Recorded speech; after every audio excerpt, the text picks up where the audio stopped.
कधीच नाही चुकणार तुमचे फेवरेट टीव्ही शोज झी5 सोबत, तेही एकदम फ्री। हा शिवा सांग आता। भाऊ आम्हाला माफ करा, चुकलं आमचं, नाटक केलं आम्ही, पण आम्हाला तुमचा आनंद नव्हता हिरावून घ्यायचा आणि मला नाही कळलं तेव्हा मी काय करायला पाहिजे। हो पण शिवा, त्या दिवशी तुम्ही संध्याकाळी बाहेर गेला होतात ना? पण आम्ही एकमेकांना भेटलो नाही।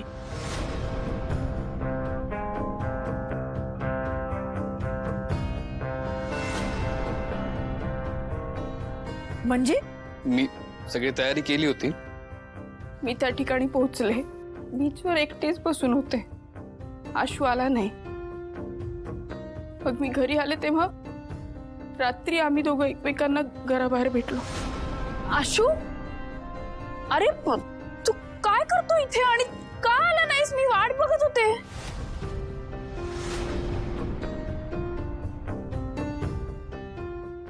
शिवा, हे तू आम्हाला त्या दिवशी सांगितलं असतं तर आम्ही तुला समजून घेतलं असतं ना।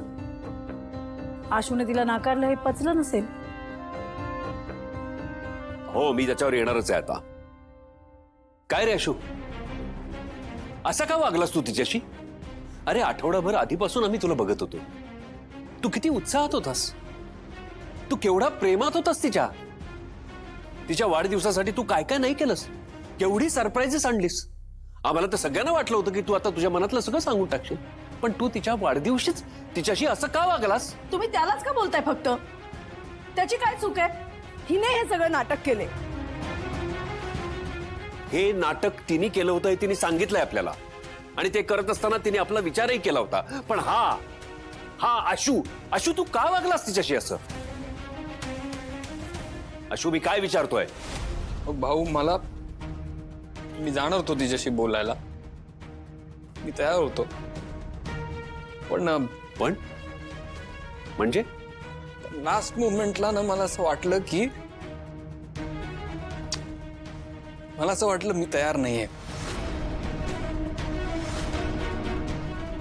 आशू, प्रेम ही भावना अशी असते का?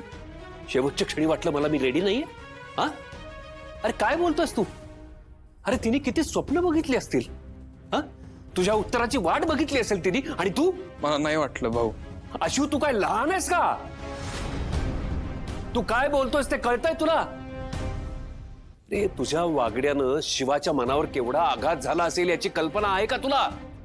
एवढे दिवस तुला वाटत होतं आणि अचानक क्लिअर नव्हतं। अरे इथे सगळ्यांना वाटत होतं ना, आणि तुझ्याच भाषेत सांगायचं तर सगळ्यांना क्लिअर दिसत होतं।